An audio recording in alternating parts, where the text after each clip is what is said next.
Hello students, आज के lecture में हम लोग राइटिंग स्किल्स पढ़ने वाले हैं और ये राइटिंग स्किल्स का लेक्चर नंबर 1 है। तो हैंड आउट में अभी तक हम लोग फर्स्ट फ्लाइट का प्रोज सेक्शन कंप्लीट कर चुके हैं।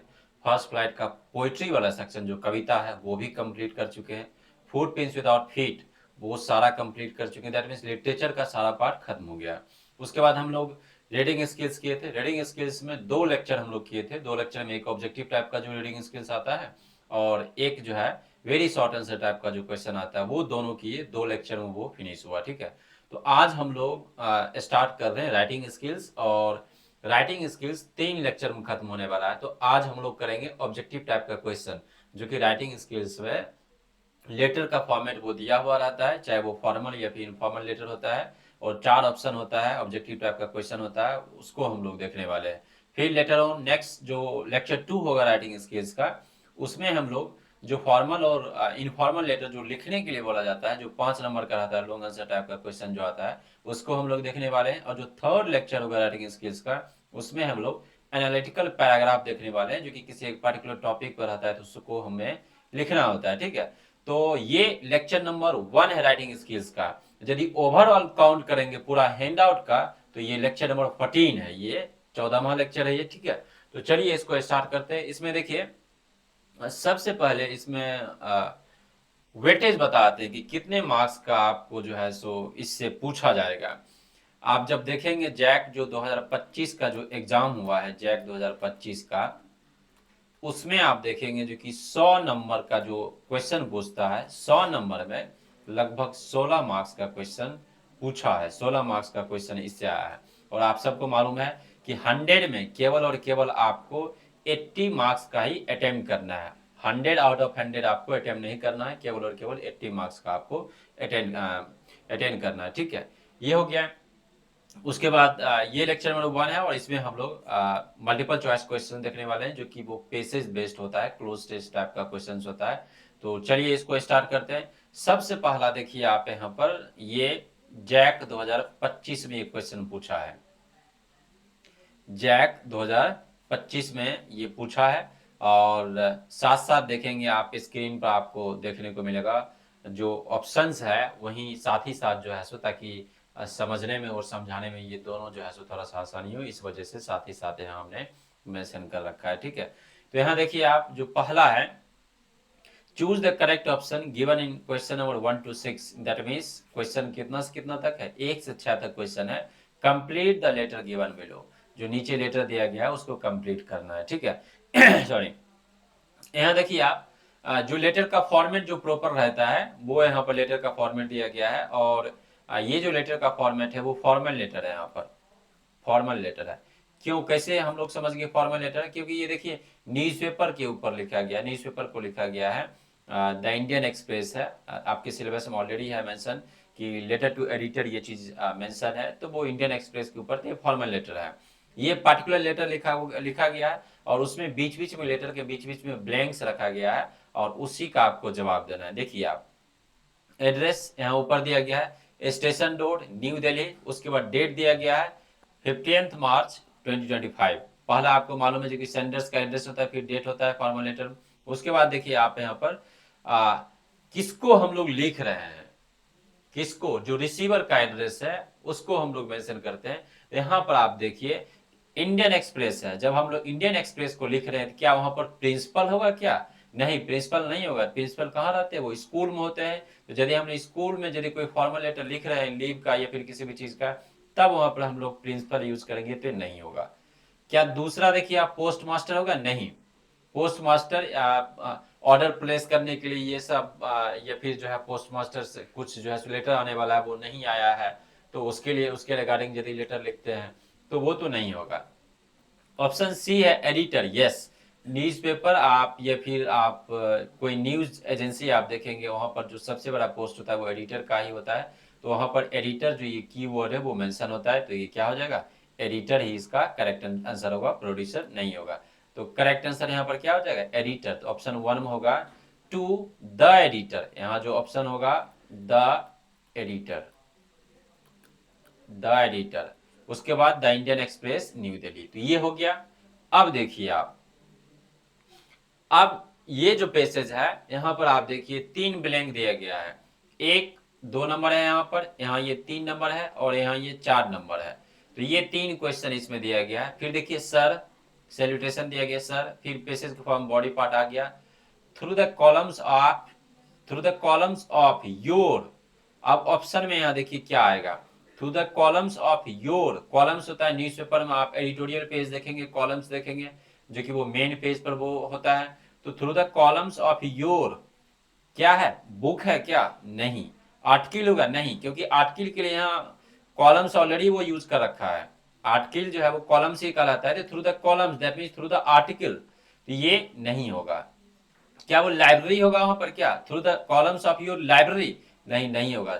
चौथा ऑप्शन क्या है, newspaper, yes, through the columns of your newspaper. Newspaper की बात कर रहे हैं हम लोग, न्यूज़पेपर एडिटर को लिख रहा है, तो वो उस कॉलम को पर्टिकुलर एक आर्टिकल को रेफरेंस लेकर वो बोल रहा है कि through the columns of your newspaper, मतलब मेरा कुछ कंसर्न है, मैं चाहता हूं कि आप एक आर्टिकल जो है उसमें पब्लिश कीजिए आप, तो उसके रिगार्डिंग वो बात कर रहा है। तो through the columns of your newspaper, I want to highlight, मैं इस चीज को हाईलाइट करना चाहता हूं, the nuisance, nuisance caused by dash. Nuisance means होता है डिस्टरबेंस, न्यूसेंस मीन्स होता है डिस्टरबेंस। यदि कुछ किसी भी चीज को लेकर डिस्टरबेंस होता है तो उसके कॉन्टेक्स्ट में हम लोग कहते हैं, ठीक है। तो the nuisance caused by dash, यहां देखिए ब्लैंक नंबर 3 है। अब हम लोग देखते हैं न्यूसेंस जो क्रिएट हो रहा है, जो डिस्टरबेंस क्रिएट हो रहा है, किस चीज से हो रहा है, उसको हम लोग ऑप्शंस में देखते हैं। पहला ऑप्शन देखिए टीवी, टीवी से तो नहीं होगा, क्योंकि टीवी तो घर में है, तो अपना लोग एक रूम में टीवी चल रहा है तो नॉर्मल सा आवाज है, उससे किसी को क्यों डिस्टर्ब होगा। दूसरा ऑप्शन है लाउड स्पीकर, यस, यही करेक्ट आंसर होगा, लाउड स्पीकर ही होगा, क्योंकि लाउड स्पीकर लोग क्या करते हैं, बहुत तेज आवाज में वो बजाते हैं। करेक्ट आंसर क्या हो जाएगा, लाउड स्पीकर, इसका यही करेक्ट आंसर होगा। ऑप्शन सी देखिए रेडियो, रेडियो से प्रॉब्लम होगा, नहीं, नन ऑफ दिस तो होगा ही नहीं। करेक्ट आंसर क्या हो जाएगा, option B, that is loudspeaker. तो caused by loudspeaker. Blaring music, blaring music में होता है कर्कश आवाज होता है, जो कि मतलब आपके जैसे नॉइज पोल्यूशन होता है ना, नॉइज पोल्यूशन, ध्वनि पोल्यूशन जो होता है, ध्वनि प्रदूषण जो होता है, तो उसके कॉन्टेक्स्ट में ये ब्लेरिंग म्यूजिक, जो कि वो एक कर्कश आवाज है। And film songs during festivals, festivals के दौरान, त्योहार के दौरान जो है फिल्म सॉन्ग्स वगैरह, मैरिजेस, शादी के दौरान, प्रोसेशन, कोई भी जो है सो प्रोसेशन हो रहा है, दैट मीन्स मार्चिंग वगैरह लोग करते हैं, या फिर जैसे प्रोसेशन कहलाएगा, जैसे कुछ भी, जैसे सरस्वती पूजा हो गया, दुर्गा पूजा हो गया, गणेश चतुर्थी हो गया, तो ये सब मूर्ति वगैरह जो है सो भसाने के लिए लोग ले जाते हैं रास्ते में, तो उसी को हम लोग क्या को बोलते हैं, प्रोसेशन बोलते हैं। तो ब्लेरिंग music and film songs during festivals, marriages and processions in the city, such loud sounds disturb. अब देखिए ब्लैंक नंबर 4 है, सच लाउड साउंड्स डिस्टर्ब्ड, डिस्टर्ब किसको डिस्टर्ब कर रहा है, तो चूंकि ये ओवरऑल यहाँ पर बात किया गया, वी के कंटेक्स्ट में लेकर बात किया गया, हम लोग के कंटेक्स्ट में, इसका जो यहाँ पर देखिए क्या होगा, आवर हो जाएगा। देयर नहीं होगा, ना ही देयर होगा, THERE देयर, ये इंट्रोडक्टरी देयर यूज होता है, नन ऑफ दिस तो होगा ही नहीं। करेक्ट आंसर क्या हो जाएगा यहाँ पर, option A, disturb our studies and sleep of all citizens. यहां तक हो गया। अब देखिए, अब यहां पर देखिए ब्लैंक नंबर 5 है, I suggest that the municipal authorities, I suggest, मैं मतलब सजेस्ट करना चाहता हूं, जो म्यूनिसिपल जो अथॉरिटीज है, dash take strong action against the persons responsible for creating a disturbance. तो ये सजेस्ट करना चाहता है म्यूनिसिपल अथॉरिटीज को कि आप स्ट्रोंग एक्शन लें, ठीक है। इसमें क्या होगा, म्यूनिसिपल अथॉरिटीज में तो होगा नहीं, में हम लोग क्या करते हैं, रिक्वेस्ट करते हैं, तो में होगा नहीं यहाँ पर। कैन होगा क्या, कैन एबिलिटी बताता है, जैसे आई कैन स्विम, मैं तैर सकता हूं, ठीक है, तो वो एक एबिलिटी बताता है, यहाँ एबिलिटी भी नहीं बता रहा, ये नहीं होगा। ऑथोरिटीज कुड, कुड पॉसिबिलिटी बताता है, जो कि यहाँ पॉसिबिलिटी, एक तो कुड जो है सो कैन का पास फॉर्म होता है, एक जो दूसरा कुड होता है वो पॉसिबिलिटीज बताता है और रिक्वेस्ट भी बताता है, तो ये होगा नहीं यहाँ, ठीक है। तो क्या होगा यहाँ पर, एडवाइस की बात होगी, जो कि शुड यहाँ पर यूज हुआ है। I suggest that municipal authorities should take a strong action, should take a strong action against the person responsible for creating such disturbance, जो व्यक्ति इसके लिए जिम्मेदार है उसके प्रति जो है सो उसके स्ट्रॉन्ग एक्शन जो है सो आपको लेना चाहिए। ये म्यूनिसिपल अथॉरिटीज को वो क्या कर रहा है, वो एडवाइस कर रहा है। शुड क्या होता है, एडवाइस में यूज किया जाता है। फिर kindly look into the matter and do the needful, और ये बोल रहा है कि kindly look into the matter, इस मैटर को आप थोड़ा सा मतलब सीरियसली इसको आप लीजिए और जो कुछ हो सकता है इसके रिगार्डिंग आप कीजिए, डू द नीडफुल। अब देखिए ब्लैंक नंबर 6 है, यहाँ खाली स्थान देखिए अब 6 है। थैंक यू, फिर है योर्स डैश, योर्स डैश। तो आप हमेशा याद रखिए कि जब भी योर्स होता है यहाँ पर लेटर्स में, उसके बाद आप देखेंगे कि हमेशा वो एडवर्ब का फॉर्म ही वो लेकर आता है, योर्स। यदि योर रहेगा यहाँ पर, योर, तो उसके बाद यदि इस तरीके से ब्लैंक होगा तो वो एडजेक्टिव का फॉर्म लेकर आएगा, एडजेक्टिव का फॉर्म लेकर आएगा और यहाँ पर एक नाउन यूज होगा, एक नाउन यूज होगा। तो चूंकि यहाँ योर्स है, योर्स है, तो यहाँ पर क्या हो जाएगा, योर्स। तो पहला लविंग होगा क्या, नहीं, ये नहीं होगा, एडवर्ब फॉर्म नहीं है। अफेक्शनेटली, यस, अफेक्शनेटली हो सकता है, लेकिन चूंकि ये फॉर्मल लेटर है, इनफॉर्मल लेटर नहीं है। यदि इनफॉर्मल लेटर होता, जैसे कि सिस्टर के पास, ब्रदर के पास, पेरेंट्स में माता पिता किसी के पास या फिर दोस्त के पास, तो हम लोग वहाँ अफेक्शनेटली लिखते हैं, हम लोग अफेक्शन जो हम लोग व्यक्त करते हैं उसी कॉन्टेक्स्ट में दिया गया। तो सिंसियरली होगा, योर्स सिंसियरली इसका करेक्ट आंसर होगा, जो कि ये फॉर्मल लेटर में यूज होता है। नन ऑफ दिस तो होगा ही नहीं। करेक्ट आंसर यहाँ क्या हो जाएगा, करेक्ट आंसर यहाँ हो जाएगा सिंसियरली। ठीक है, इसी तरीके से आपके एग्जाम में जो है सो फिल इन द ब्लैंक्स, जो लेटर ऑलरेडी लिखा हुआ रहता है उसमें इसी तरीके से फिलर्स होता है। इसमें 6 फिलर्स था, तो 6 सारा हम लोग क्वेश्चंस इसमें देखे one by one, by option, option का एक एक वर्ड हम लोग देखे और उसको समझे। अब हम लोग नेक्स्ट क्वेश्चन पर मूव करते हैं। ये देखिए क्वेश्चन 2024 में ये क्वेश्चन पूछा है, जैक जो बोर्ड में एग्जाम होता है वो 2024 में पूछा है। इसमें भी 6 क्वेश्चन है। Choose the correct option given in question number 1 to 6, complete the letter given below. ये जो नीचे दिया गया है उसको आपको कंप्लीट करना है। यहां पर आप देखिए बिरसा बिहार रांची मेंशन है क्या, बिरसा बिहार रांची। उसके बाद देखिए आप यहाँ डेट मेंशन है, यहाँ पर डेट मेंशन है, और ये इनफॉर्मल लेटर है। कैसे, तो देखिए माय डियर रोहित, रोहित को लिखा गया है, रोहित दोस्त हो सकता है ना, या फिर जैसे भाई वगैरह को यदि वो लिखना है तो उस तरीके से, तो डियर, माय डियर रोहित किसी का नाम यहाँ पर मेंशन है और ये इनफॉर्मल लेटर में है। तो बिरसा बिहार रांची डेट दिया गया है, माय डियर रोहित। अब देखिए पहला ब्लैंक यहाँ पर है, आई हैव जस्ट, क्या होगा पहला, आप देखिए ऑप्शन, क्या वो रिसीव्ड होगा या फिर रिसीव्ड होगा या फिर रिसीव्स होगा या फिर रिसीविंग होगा। तो यहाँ क्या होगा, आई हैव, ये प्रेजेंट परफेक्ट टेंस का यहाँ पर स्ट्रक्चर आ रहा है। प्रेजेंट परफेक्ट टेंस का स्ट्रक्चर जो होता है सब्जेक्ट प्लस हैज या फिर हैव।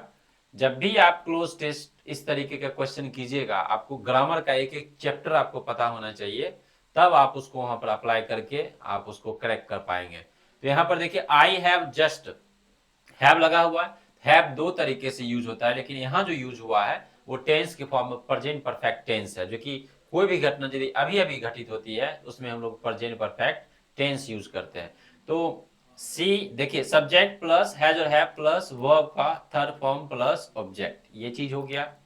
अब इसी स्ट्रक्चर के यहाँ पर आप अप्लाई कीजिए, तो आई हैव जस्ट क्या होगा, रिसीव्ड होगा, यहाँ पर रिसीव्ड होगा। तो आप देखिए ऑप्शन ए और ऑप्शन बी दोनों में रिसीव्ड दिया गया है, ऑप्शन ए और ऑप्शन बी दोनों में रिसीव्ड दिया गया है। लेकिन आप अंतर देखिए कि उसके स्पेलिंग में थोड़ा सा अंतर है, एक इनकरेक्ट स्पेलिंग है, एक करेक्ट स्पेलिंग है। आपको करेक्ट स्पेलिंग ढूंढना है। तो पहला ऑप्शन देखिए RECEIVED, रिसीव्ड जो होगा ये करेक्ट आंसर होगा, दैट मींस ऑप्शन ए इसका करेक्ट आंसर होगा। जो दूसरा है वो भी रिसीव्ड है लेकिन स्पेलिंग इसका इनकरेक्ट है, नहीं होगा। रिसीव्ड तो होगा ही नहीं, रिसीविंग तो होगा ही नहीं। करेक्ट आंसर क्या हो जाएगा, ऑप्शन ए, दैट इज यहाँ पर क्या हो जाएगा, रिसीव्ड। रिसीव्ड यहाँ पर करेक्ट आंसर होगा। तो I have just received your progress report from your school. I am shocked, मैं काफी ज्यादा शॉक्ड हूं, आश्चर्यचकित हूं। ठीक है, I am shocked dash, I am shocked dash that you have miserably failed in English and maths. तो रोहित को वो बोल रहा है कि मैं काफी ज्यादा आश्चर्यचकित हूं कि तुम फेल कर गए हो इंग्लिश और मैथ्स में, वो भी नॉर्मल नहीं, बहुत बुरी तरीके से मिजरेबली फेल किए हो। जैसे क्या होता है, यदि कोई व्यक्ति फेल कर गया, 33 मार्क्स है या फिर 30 मार्क्स है पास करने का, तो 29 ले आया, 28 ले आया, 27 ले आया। लेकिन यदि कोई बुरी तरीके से फेल हो गया तो 10 नंबर ले आया, तो वो तो मिजरेबली हुआ। तो वही यहाँ पर वर्ड यूज किया गया है, I am shocked dash that you have miserably failed in English and maths. तुम बहुत बुरी तरीके से तुम इंग्लिश और मैथ्स में वो फेल कर गए हो। I am shocked, I am shocked to see, तो यहाँ सीइंग नहीं होगा, यहाँ पर यहाँ ग्रामर यूज हो, आई एम शॉक्ड सीइंग नहीं होगा, देखकर नहीं, सी भी नहीं होगा यहाँ पर, आई एम शॉक्ड टू सी मतलब यह देखकर, तो यहाँ पर क्या हो जाएगा टू सी। तो ग्रामर आपको जो है सो प्रॉपर आना चाहिए। ये जब आप कॉम्पिटिटिव एग्जाम में जब आप बैठेंगे, जहां भी इंग्लिश यदि पूछता है, ठीक है, जैसे बैंक हुआ, एसएससी हुआ, या फिर आप कोई भी प्रीमियर एग्जाम देंगे आप, लाइक यूपीएससी में भी सी सेट में पूछता है, इसके बाद कैट वगैरह जो एमबीए का एग्जाम होता है उसमें भी पूछता है, क्लोज टेस्ट वगैरह ये सब चीज पूछता है। वहां आप देखेंगे जो कि आपको पूरा ग्रामर का दिमाग जो है, दिमाग में आपको ख्याल रखना पड़ेगा इस चीज का। और ये जो फॉर्मेट है पूछने का, केवल जैक बोर्ड में ही पूछता है, सीबीएसई में इस तरीके से नहीं पूछता है। सीबीएसई में केवल और केवल लॉन्ग आंसर टाइप का क्वेश्चन आता है, वहां पर उसको लिखना होता है। लेकिन इसमें जैक बोर्ड में देखिए लेटर का जो फॉर्मेट है वो क्लोज टेस्ट के फॉर्म में ये पूछता है। तो ये यहाँ पर आपको ध्यान में रखना होगा। ये हो गया दूसरा ब्लैंक। तीसरा देखिए आप यहाँ पर, योर अटेंडेंस इज बिलो 70%, ये बोल रहा है कि जो तुम्हारा अटेंडेंस है 70% से कम है। It seems that you, it seems that you dash your studies, ऐसा प्रतीत होता है कि तुम पढ़ाई को क्या कर रहे हो, नेग्लेक्ट कर रहे हो। तो देखिए यहां पर क्या है, योर अटेंडेंस इज, सेंटेंस अभी प्रेजेंट में जा रहा है प्रेजेंट टेंस में जा रहा है, तो हमें भी ऑप्शन में जो है सो प्रेजेंट टेंस को कंसीडर करना होगा। It seems that you, you was, you के साथ वाज तो लगना नहीं है, यू के साथ क्या लगता है, यू वर लगता है, वाज तो लगेगा नहीं। हाँ यू आर लगेगा क्योंकि ये प्रेजेंट में, क्योंकि ये प्रेजेंट में देखिए योर अटेंडेंस इज दिया गया प्रेजेंट में, तो यही करेक्ट आंसर होगा बी। यू नेग्लेक्टिंग नहीं होगा, स्ट्रक्चर फिट नहीं बैठता, नन ऑफ दिस तो होगा नहीं। करेक्ट आंसर क्या हो जाएगा, ऑप्शन बी इसका करेक्ट आंसर होगा, that is you are neglecting your studies, are neglecting, neglecting your studies. You have definitely fallen into bad company, ये बोल रहा है तुम निश्चित रूप से जो है सो किसी बुरी संगत में तुम पड़ गए हो। इफ सो, यदि ऐसा है, he should mend your ways before it is too late, यदि ऐसा है तो जितनी जल्दी हो सके उस संगत को तुम छोड़ो, ठीक है, अपना व्यवहार और तरीका बदलो, ऐसा ना हो कि बहुत देर हो जाए। तो ये जो है ब्लैंक नंबर 3 था। अब देखिए आप ब्लैंक नंबर 4 और 5 इसमें दिया गया है।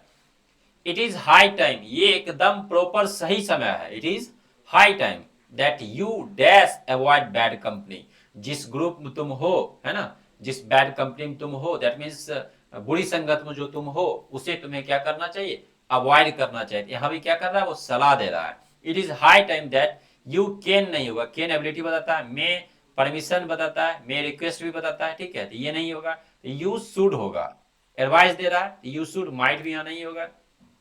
मे का जो है पास्ट फॉर्म है माइट, तो माइट भी नहीं होगा, और माइट पॉसिबिलिटी भी बताता है, और सबसे कम कैन के बाद मे के बाद माइट, जैसे बोलते हैं जो कि इट मे रेन, बारिश हो सकती है, लेकिन उससे भी यदि कम पॉसिबिलिटी है तो वो होगा इट माइट रेन, मतलब ना के बराबर पॉसिबिलिटी है, तो उस कॉन्टेक्स्ट में जो है सो यूज होता है। तो शुड यहाँ पर क्या होगा, करेक्ट आंसर होगा। तो इट इज हाई टाइम, ये सही समय है, that you should avoid bad company and pay attention to your studies, पढ़ाई पर ध्यान दो। Always remember that hard work is the key to, हमेशा याद रखो कि हार्ड वर्क जो है वो की है ना, वही कुंजी है किस चीज का, सफलता का, सक्सेस का। तो आप यहाँ पर देखिए 4 ऑप्शन दिया गया है ब्लैंक नंबर 5 में। तो यहाँ पर देखिए स्पेलिंग जो है ऑप्शन ए और सी का सेम है, और दोनों का दोनों करेक्ट स्पेलिंग है। इसको थोड़ा सा चेंज कर देते, SUCE कर दिए यहाँ पर, ऑप्शन नंबर 3 इसका स्पेलिंग गलत कर दिए, तो ये तो नहीं होगा, नन ऑफ दिस भी नहीं होगा।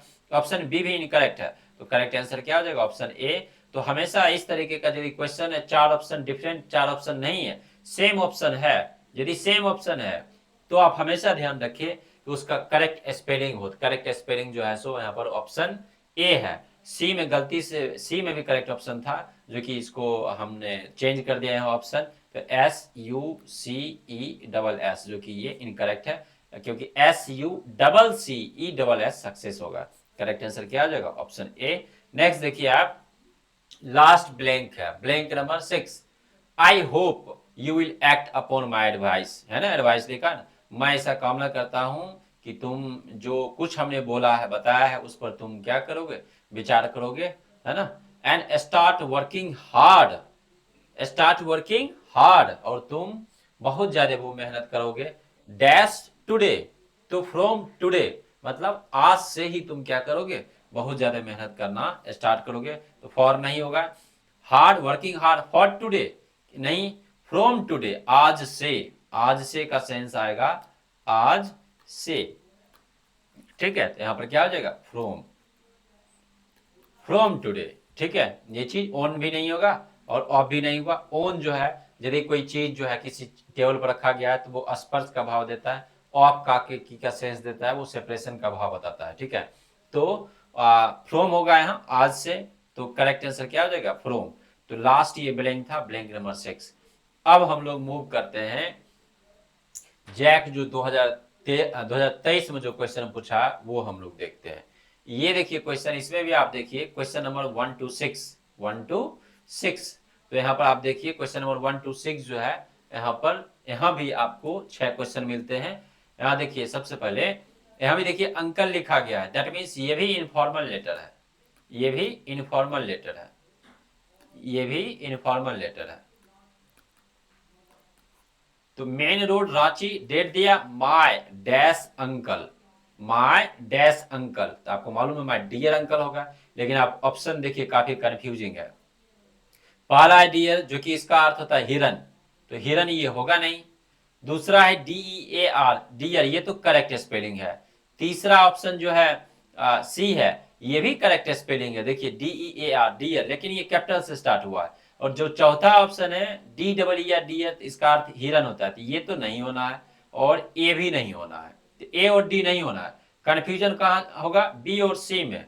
तो आपको मालूम होना चाहिए, जब भी हम लोग कोई भी सेंटेंस स्टार्ट करते हैं, तो स्टार्टिंग में ही हम लोग उस वर्ड का क्या करते हैं? हम लोग कैपिटल लेटर लिखते हैं, पहला वर्ड का। तो आप यहाँ देखिए, जो कैपिटल लेटर से स्टार्ट हुआ डियर, क्या यहाँ पर होगा? नहीं, क्योंकि माय से ऑलरेडी हम लोग स्टार्ट कर चुके हैं, माय डैश अंकल, तो यहाँ पर डियर होगा स्मॉल वाला, तो माय डियर अंकल। यदि हम माय नहीं होता, केवल ब्लैंक होता और अंकल होता, केवल ब्लैंक होता और अंकल होता, और माय नहीं होता, तब यहाँ पर हम लोग यूज करते कैपिटल वाला डियर अंकल, कैपिटल वाला, क्योंकि इससे पहले तो कोई वर्ड नहीं है, यहाँ ऑलरेडी वर्ड दिया गया, माय कैपिटल लेटर से स्टार्ट है, तो इसलिए स्मॉल से स्टार्ट किए, माय डियर अंकल, ठीक है। अब देखिए नेक्स्ट, इसमें देखिए 3 4 5, इस पैसेज में 3 ब्लैंक है। I am writing this letter to thank you for giving me such a dash birthday present. मैं इस लेटर को लिख रहा हूं किस लिए? आपको धन्यवाद देने के लिए। किस लिए? तो आपने मुझे प्रेजेंट दिया, कुछ आपने गिफ्ट दिया मुझे, इसके लिए। तो सच अ डैश बर्थडे प्रेजेंट, वो किस तरीके का वो बर्थडे प्रेजेंट था, उसके बारे में जो है सो पूछ रहा है। तो पहला ऑप्शन है ब्यूटीफुल, यस यही होगा, क्योंकि जो बर्थडे गिफ्ट दिया गया है उसके लिए वो थैंक यू बोल रहा है, स्वाभाविक वो खास गिफ्ट होगा, स्पेशल होगा उसके लिए, इसलिए वो तो ये चीज मेंशन करेगा। तो ब्यूटीफुल, डल, डल मीन्स होता है बोरिंग टाइप का, है ना, तो ये नहीं होगा, तो निगेटिव सेंस दे रहा है। तो यदि कोई डल बर्थडे बर्थडे गिफ्ट देता है, प्रेजेंट देता है, तो क्या वो पॉजिटिव सेंस वो लेटर लिखेगा? नहीं। हॉरिबल मीन्स क्या होता है? भयावह होता है, तो हॉरिबल भी नहीं होगा यहाँ पर। नन ऑफ दिस क्या होगा? तो नहीं होगा, correct answer beautiful correct answer होगा। तो यहाँ पर जो सेकेंड ब्लैक है, ब्लैंक है, वो वहां पर ब्यूटीफुल होगा, ठीक है। नेक्स्ट देखिए, it is a wonderful dash, it is wonderful, अब गिफ्ट का बात आ गया। ऑप्शन 3 में देखिए बाइसिकल दिया गया, और 3 में देखिए बाइसिकल ही लिखा गया। इसमें आपको ध्यान रखना होगा कि करेक्ट स्पेलिंग किसका है। पहला देखिए BICYCL, करेक्ट स्पेलिंग पहला का ही है। दूसरा जो BICI, ये इनकरेक्ट स्पेलिंग है। तीसरा जो है BY, तो ये भी इनकरेक्ट स्पेलिंग है। नन ऑफ दिस तो होगा नहीं, करेक्ट आंसर ए, मतलब जो ब्यूटीफुल गिफ्ट जो मिला है वो दरअसल क्या है, वो बाइसिकल है, दैट मीन साइकिल है। हाउ लवली इट इज, कितना ये ना, how lovely it is, my school is 4 kilometre away, मेरा स्कूल जो है 4 किलोमीटर दूर है। It takes a lot of क्या, चूंकि 4 किलोमीटर दूर है, it takes a lot of time. Time यहाँ पर देखिए 4 किलोमीटर दूर है, तो साइकिल उसको मिला है तो स्वाभाविक है वो उपयोगी साबित होगा। तो मनी होगा क्या यहाँ पर, नहीं, वो क्या करेगा, वो लॉट ऑफ टाइम, बहुत ज्यादा वो समय लेगा। सी तो होगा नहीं, डी भी नहीं होगा, तो करेक्ट आंसर क्या हो जाएगा यहाँ पर, 4 में टाइम हो जाएगा। ये बहुत ज्यादा समय लेता है। To go there on foot, मतलब जब पैदल जाते हैं, वॉक करते हुए जाते हैं, बहुत ज्यादा समय लगता है। 4 किलोमीटर यहाँ से दूर है, साइकिल आपने दे दिया तो ये चीज आसान हो गया है मेरे लिए। इट विल हेल्प मी, ये मुझे मदद करेगा। It will help me save, save, यहाँ देखिए ब्लैंक जो है थोड़ा सा एरर है यहाँ पर, ये ऑलरेडी जो है सो यहाँ पर टाइम दिया गया है, टाइम, और ब्लैंक यहाँ पर दिया गया है, फिर एनर्जी दिया गया है, और यहाँ पर ब्लैंक नंबर 5 है, तो टाइम एंड एनर्जी होगा, समय और ऊर्जा की बचत होगी, समय और ऊर्जा की बचत होगी। तो एंड क्या होगा यहाँ पर, एंड ऑलरेडी मेंशन है, यहाँ पर एंड होगा, समय और ऊर्जा की बचत होगी, तो time and energy. Everyone likes it, once again I thank you wholeheartedly, ठीक है। और मेरे घर में जितने सारे लोग थे सबको पसंद आया ये चीज, और वंस अगेन दोबारा से जो है सो आपको होल हार्टेडली जो है सो वो धन्यवाद देते हैं। तो ये क्या हो गया, सी नंबर हो गया, ठीक है। अब देखिए यहां पर लास्ट ब्लैंक है, blank number 6, your dash nephew, ये इनफॉर्मल लेटर है। हमने आपको बताया था कि यदि योर्स होगा, यहाँ पर योर्स होगा तो एडवर्ब का फॉर्म देना, लाइक लविंगली, फेथफुली, इस तरीके से यूज होगा। लेकिन योर दिया गया है, योर है ना, योर डैश, तो आप वहां पर एडजेक्टिव फॉर्म देंगे, उसके बाद नेफ्यू जो है नाउन यहाँ पर लगा हुआ है, तो योर लविंग सन हो जाएगा, क्या हो जाएगा, लविंग सन, लविंग नेफ्यू, ठीक है, आपका है ना, लविंग दैट मीन्स प्यारा भतीजा, और अमित यहाँ पर जो है सो लिखा गया है। योर्स रहता तो हम लोग योर्स के साथ, हम लोग यदि योर्स रहता है तो हम लोग लविंगली करेक्ट करते हैं, लविंगली। चूंकि यहाँ पर योर है तो यहाँ एडजेक्टिव हो जाएगा, यहाँ पर लविंग नेफ्यू, आपका प्यारा भतीजा, ठीक है, ये चीज। करेक्ट आंसर क्या आ जाएगा, ऑप्शन बी इसका करेक्ट आंसर होगा। तो अभी तक हम कौन कौन सा देखे हम लोग, अभी तक हम लोग 2025 का देखे, 2024 का देखे जैक बोर्ड का, और जैक बोर्ड 2023 का सारा क्वेश्चन हम लोग देखे। अब हम लोग मूव करते हैं मॉडल क्वेश्चन पेपर पर। ये देखिए मॉडल क्वेश्चन पेपर 2023 में ये क्वेश्चन पूछा है, और डिफरेंट टाइप का जो जो अलग अलग टाइप का जो पूछ रखा था वो सारा क्वेश्चन हमने पिक किया है, और एक दो यदि रह जाता है थोड़ा सा आप उसको प्रैक्टिस कर लेंगे। इसमें भी क्वेश्चन रिपीट नहीं होता है, इसमें भी अनसीन ही आएगा, ऐसा नहीं होगा कि आपको रिपीट किया गया वो क्वेश्चन। लिटरेचर में होता है जो कि वो क्वेश्चन रिपीट होता है, लेकिन जो ही आप रीडिंग स्किल्स में आएंगे क्वेश्चन रिपीट नहीं होता है। राइटिंग स्किल्स में भी जो एनालिटिकल पैराग्राफ है उसमें रिपीट होगा, लेकिन ये जो फेलियर्स का फॉर्म है राइटिंग स्किल्स लेटर वाले में, वो रिपीट नहीं होता है। लेटर जो आप लिखते हैं लॉन्ग आंसर टाइप का क्वेश्चन होता है उसमें भी रिपीट होता है, लेकिन इसमें जो है सो आपको रिपीटेड क्वेश्चन नहीं मिलेगा, ठीक है। तो अलग अलग टाइप का जितना सारा है हम लोग जो है सो वो डिस्कस कर लेते हैं, ताकि आप अच्छे से इसको समझ लें कि किस तरीके से क्वेश्चंस को अटेम्प्ट करना है। ये देखिए मॉडल क्वेश्चन पेपर 2023 में ये पूछा है, choose the correct option given in question number 1 to 6, इसमें भी 6 क्वेश्चन है, 6 है। आप देखिए डियर पापा, ये भी इनफॉर्मल लेटर है, पापा इनफॉर्मल लेटर है, ये क्या है, डियर पापा, कोडर्मा डेट, डेट इस तरीके से दिया गया है क्वेश्चन में। I am glad to, I am glad to dash your letter, हमेशा याद रखिएगा टू के बाद वर्ब का फर्स्ट फॉर्म होता है। तो आई एम ग्लैड टू, पहला ब्लैंक देखिए, पहला क्वेश्चन देखिए आप यहाँ पर जो दिया गया है, पहला है रिसीव, दूसरा है रिसीव्ड, तीसरा है रिसीव, और चौथा है रिसीविंग। तो दो जगह रिसीव लिखा गया है, ऑप्शन ए में और ऑप्शन सी में। अब आपको इसमें जो टू के बाद तो V1 होता है, होगा तो रिसीव ही। अब आपको करेक्ट स्पेलिंग ढूंढना है, तो RECEIV रिसीव होगा, मतलब that means correct answer option A होगा, रिसीव, RECEIV रिसीव, ठीक है। तो आई एम ग्लैड, मैं बहुत ज्यादा खुश हूं, to receive your letter, our school dash organising a historical tour, ठीक है, our school organising a historical tour. तो यहाँ देखिए आवर स्कूल, यहाँ पर आवर स्कूल, तो चूंकि यहाँ पर देखिए प्रेजेंट में सेंटेंस चल रहा है, I am, is am are किसको डिनोट करता है, प्रेजेंट को, is am are, am is are present को डिनोट करता है, प्रेजेंट टेंस को, प्रेजेंट को, वर्तमान काल को। इस वजह से चूंकि देखिए जो टेंस का जो स्ट्रक्चर है, फॉर्म है, यदि पहले प्रेजेंट में यहाँ पर यूज हुआ तो यहाँ भी प्रेजेंट यूज करेंगे। तो आवर स्कूल इज, और स्कूल जो है वो सिंगुलर सब्जेक्ट है, इसलिए सिंगुलर वर्ब लगेगा। वाज तो लगेगा नहीं, पास्ट वर्ब भी नहीं लगेगा। तो इज या आर में कंफ्यूजन, कौन लगेगा, आर तभी लगता है यदि स्कूल्स होता है, बहुत सारे स्कूल, तो इज करेक्ट आंसर होगा, सिंगुलर सब्जेक्ट है तो सिंगुलर वर्ब।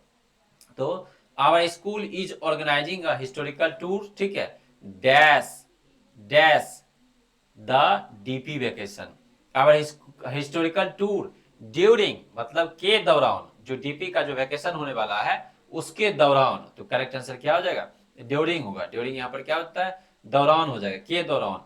ऑन जो है, ऑन के पर का सेंस आता है, जो कि कोई भी वस्तु किसी चीज पर रखा गया है और उसको स्पर्श कर रहा है तो वहां ऑन यूज होता है। बाय के द्वारा लिखा जाता है, ऑफ का के की सेंस में सेपरेशन का भाव देता है ना। ऑन पर का सेंस देता है इस तरीके से, बाय जो है सो के द्वारा का सेंस देता है, के द्वारा का सेंस देता है, ड्यूरिंग के दौरान का सेंस देता है, दौरान का, ठीक है, और ऑफ काके की से का सेंस देगा, जो कि वो सेपरेशन का जो है सो वो भाव बताता है। तो करेक्ट आंसर के दौरान होगा option C. We will go to Agra and Delhi, हम लोग कहाँ जाएंगे, आगरा है ना, और Delhi. Please allow me to, और फिर देखिए टू के बाद भी वन आता है, आपको बताए थे, प्लीज अलाउ मी टू। तो यहां पर देखिए ऑप्शन में वेंट, तो गो वेंट गोन होता है, देखिए आप, गो वेंट गोन, ये गो वेंट गोन होता है, जिसमें कि गो है वर्ब का फर्स्ट फॉर्म, और वेंट है वर्ब का सेकेंड फॉर्म, और वर्ब का थर्ड फॉर्म गोन है। हमने आपको क्या बताया, जो टू है प्रीपोजिशन उसके बाद हमेशा वर्ब का फर्स्ट फॉर्म होगा। तो यहाँ पर ऑप्शन में देखिए गो क्या है, वर्ब का फर्स्ट फॉर्म है, तो ऑप्शन में देखिए गो कहां पर है, ऑप्शन ए वेंट है, नहीं होगा। फिर देखिए ऑप्शन बी V3 है, नहीं होगा। फिर गोइंग है, ये V4 हो गया, ये भी नहीं होगा। फिर गो है, ऑप्शन डी, करेक्ट आंसर क्या हो जाएगा, option D, that is go, इसका करेक्ट आंसर होगा। तो please allow me to go on this historical tour and send me 500 rupees. वो पिताजी से वो क्या कर रहा है, वो पूछ रहा है कि मुझे कृपया आप अलाउ कीजिए वहां जाने के लिए, और मुझे पैसे भी भेजिए, कितना, 500 रुपीज। अब देखिए ब्लैंक नंबर 5 और 6, please give my best regards to mom, waiting dash your permission. तो वेट फॉर होता है, वेटिंग फॉर होता है, मतलब आपके परमिशन के लिए का सेंस आएगा, के लिए है ना। फ्रॉम तो से का सेंस आएगा, फॉर के लिए का सेंस आएगा, मतलब आपकी अनुमति के लिए। ऑफ तो हमने बताया आपको काके की का सेंस आएगा, काके की का, और के द्वारा का सेंस जो है सो वो इसका आएगा। करेक्ट आंसर क्या हो जाएगा, फॉर, इसका यहाँ पर करेक्ट आंसर होगा, waiting for your permission dash loving son. अब देखिए डैश लविंग सन, हमने आपको बताया था कि जब भी नाउन के पहले यहाँ पर एडजेक्टिव होगा, यहाँ पर यदि वो एडजेक्टिव होगा तो आपको योर यूज करना है, योर्स यूज नहीं करना है। योर्स के तुरंत बाद एडवर्ब आता है वहां पर, तो यहाँ पर क्या हो जाएगा, योर होगा, योर लविंग सन। योर्स नहीं होगा, ये जो योर्स एपोस्ट्रोफी लगा ये भी नहीं होगा, देर तो होगा ही नहीं। Correct answer option A. तो यहाँ क्या हो जाएगा, योर लविंग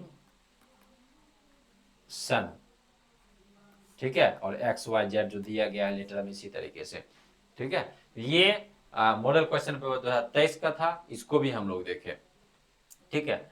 अब हम लोग जो है मॉडल क्वेश्चन पेपर 2023 में ही ये क्वेश्चन पूछा है, इसको हम लोग देखते हैं। ये क्वेश्चन देखिए आप ये फॉर्मल लेटर है, ये फॉर्मल लेटर है, फॉर्मल लेटर है, ये फॉर्मल लेटर है। इसमें देखिए choose the correct option given in question number 1 to 6 and complete the letter given value.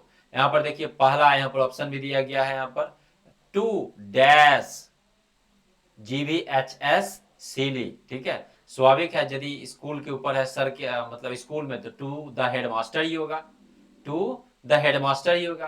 देखिए यहाँ पर द हेडमास्टर कहाँ कहाँ लिखा गया है, यहाँ देखिए आप टू द हेडमास्टर यहाँ भी लिखा गया, यहाँ स्मॉल में लिखा गया, तो स्मॉल में तो होगा नहीं, हेडमास्टर यहाँ पर स्मॉल में लिखा गया तो ये तो होगा नहीं। यहाँ भी लिखा गया द हेडमास्टर, तो ये भी नहीं होगा। तो यहाँ देखिए ऑप्शन ए और डी, ऑप्शन ए और डी दोनों का दोनों जो है ऑप्शन सेम है, ठीक है। तो दोनों इसका करेक्ट आंसर हो सकता है। यदि स्पेलिंग में यदि एरर होता, यदि स्पेलिंग में कुछ एरर होता, यदि स्पेलिंग में कुछ एरर होता तो हम लोग ढूंढते, स्पेलिंग दोनों का सेम है। तो टू द हेडमास्टर, यहाँ भी हेडमास्टर यहाँ भी हेडमास्टर, दोनों करेक्ट है, तो दोनों सही हो सकता है, ठीक है। तो टू द हेडमास्टर, स्पेलिंग जो है वहां एरर नहीं है, स्पेलिंग यहाँ पर सेम है, ठीक है। नेक्स्ट देखिए आप, we have a library period of 45 minutes every Saturday. ये बोल रहा है कि प्रत्येक सैटरडे जो है सो 45 मिनट का लाइब्रेरी पीरियड होता है। We cannot make dash, you cannot make dash. अब देखिए dash best use of this period, ये नहीं होगा। क्यों? जब आपको पढ़ाए थे आपको एडजेक्टिव, एडजेक्टिव यदि आप पढ़े भी होंगे, आर्टिकल भी यदि आप पढ़े होंगे, हमने आपको बताया था आर्टिकल में कि जब भी सुपरलेटिव डिग्री यूज होता है तो उसके पहले द यूज होता है। तो बेस्ट यूज है, केवल उसके पहले द नहीं है, तो ये नहीं होगा। उसके बाद द कहां कहां लगा हुआ है, बेस्ट के पहले एक बी में लगा हुआ है और एक डी में लगा हुआ है, तो इन्हीं दोनों में से होगा, तो सी तो होगा ही नहीं, बचा बी और डी। अब देखते हैं यहाँ पर अंतर क्या है, दिस का और द का। तो यहाँ पर जो है वो दिस यूज होगा, क्योंकि वो लाइब्रेरी का वो बात कर रहा है। We can not make the best use of this period, ये जो पीरियड है 45 मिनट का, उस पीरियड को प्रॉपर वो क्या कर पा रहा है, वो यूज नहीं कर पा रहा है। करेक्ट आंसर क्या आ जाएगा, option B, we can not make, है ना, make the best use of this period, ठीक है। It is because many books are not available in the, और ये क्यों है ऐसा, इट इज बिकॉज क्योंकि many books are not available in the. अब लाइब्रेरी की बात कर रहा है, स्वाभाविक है लाइब्रेरी की बात करेगा वो। तो यहाँ देखिए ब्लैंक नंबर 3 में हॉस्टल है, तो ये नहीं होगा। स्कूल हॉल है, ये नहीं होगा। क्लासरूम है, नहीं होगा। तो स्कूल लाइब्रेरी, लाइब्रेरी का ही बात कर रहा है, तो ऑप्शन डी इसका करेक्ट आंसर होगा, ठीक है। अब देखिए ब्लैंक 4 और 5, on behalf of my class, मतलब जैसे कोई मॉनिटर होता है, मतलब उसी के कॉन्टेक्स्ट में, तो in on behalf of my class, जितने सारे बच्चे हैं उन सबके बिहाफ पर मैं क्या कर रहा हूं, बता रहा हूं। On behalf of my class dash, blank number 4 dash you to, क्या वो प्रिंसिपल को, हेडमास्टर को वो ऑर्डर दे सकता है? नहीं, वो रिक्वेस्ट ही करेगा। Correct answer option B.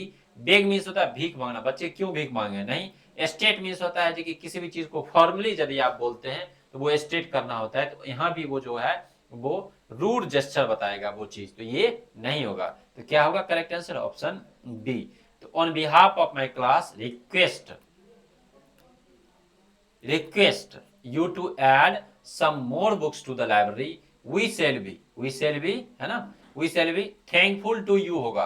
यहाँ पर thanking नहीं होगा, ग्रामेटिकली यहाँ पर जो है वो एरर हो जाएगा, बी के बाद thanking यहाँ पर नहीं होगा, थैंक्स भी नहीं होगा, थैंक्स यू है, ये तो इनकरेक्ट है कंप्लीटली। थैंक्स ये भी नहीं होगा, तो थैंकफुल टू, और इसके साथ जो है सो टू प्रीपोजिशन का यूज होता है, हमेशा याद रखिएगा। थैंकफुल के बाद बाय नहीं देंगे, थैंकफुल के बाद हमेशा, थैंकफुल के बाद हमेशा प्रीपोजिशन टू का यूज होगा। थैंकफुल होता है कृतज्ञता लोग व्यक्त करते हैं, आभार व्यक्त करते हैं, तो वो थैंकफुल टू, है ना, यू। तो ये होगा correct answer, that means option क्या हो जाएगा यहाँ पर, डी इसका करेक्ट होगा, जो कि यहाँ पर होगा थैंकफुल, ठीक है। नेक्स्ट देखिए आप, ये लास्ट है, डैश सुनीता या Sunil class 10 B roll number 6 dash. अब देखिए यहाँ पर योर ओबिडेंटली होगा क्या, नहीं। योर्स के बाद हमेशा क्या होता है, वो एडवर्ब का फॉर्म होता है। तो ये देखिए योर्स ओबीडियंट होगा, नहीं। योर्स है तो एडवर्ब का फॉर्म होना चाहिए, योर्स है तो यहाँ भी एडवर्ब का फॉर्म होना चाहिए। यहाँ योर ओबीडियंटली है तो ये इनकरेक्ट है, तो योर्स ओबीडियंटली करेक्ट आंसर क्या हो जाएगा, B, that means yours obediently यहाँ पर करेक्ट आंसर होगा, ठीक है। तो ये लास्ट क्वेश्चन था, ठीक है। लास्ट क्वेश्चन, सारा जितना सारा टाइप्स था सारा हम लोग देखे, इसी तरीके का क्वेश्चन आपके एग्जाम में आएगा। आपको केयरफुल रहना होगा। जो राइटिंग स्किल्स, जो लेटर का जो फॉर्मेट है, फॉर्मल या इनफॉर्मल लेटर जो है आपके एग्जाम में वो आएगा। एक तो फिल इन द ब्लैंक्स के फॉर्म में आएगा, जो कि अभी हम लोग देखें। नेक्स्ट लेक्चर जो हम लोग देखेंगे उसमें जो है सो वो लिखने के लिए मिलेगा, जो कि 5 नंबर का आता है, लॉन्ग आंसर टाइप का क्वेश्चन, उस तरीके का क्वेश्चन मिलेगा। फिर जो तीसरा लेक्चर हम लोग करेंगे एनालिटिकल पैराग्राफ का, समझे। तो आई होप कि आपको ये लेक्चर बहुत अच्छे तरीके से समझ में आया होगा, प्रॉपर अच्छे तरीके से आप समझे होंगे, है ना। तो हम लोग नेक्स्ट लेक्चर में मिलते हैं। नेक्स्ट लेक्चर में दैट मीन्स राइटिंग स्किल्स का लेक्चर नंबर 2 हम लोग देखने वाले हैं। ठीक है, bye bye, have a nice day.